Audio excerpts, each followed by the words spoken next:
ক্লাসের একদম শেষে যেখানে নম্বরের হুড়োহুড়ি এসে থেমে যায়, সেই বেঞ্চটাই শেষ বেঞ্চ। ঠিক যেন গোপন সিন্দুক।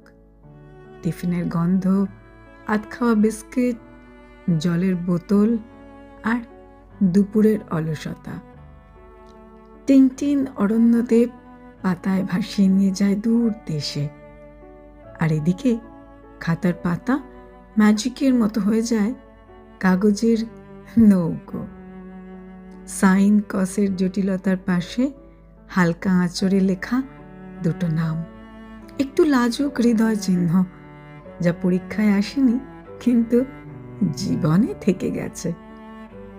লাস্ট বেঞ্চ শিখেছিল অনুভূতি। ওই বেঞ্চে শুধু বকে যাওয়া দল, সবাই এমনটাই জানতো। কেউ কি জানে হাজার হাজার বিজ্ঞানী বা বিখ্যাত ব্যবসায়ীর মুহূর্তের দিন যাপন ওই লাস্ট বেঞ্চে? আর কেউ কি খুঁজে দেখেছে সেই বেঞ্চের বুকে জমে থাকা ইতিহাস?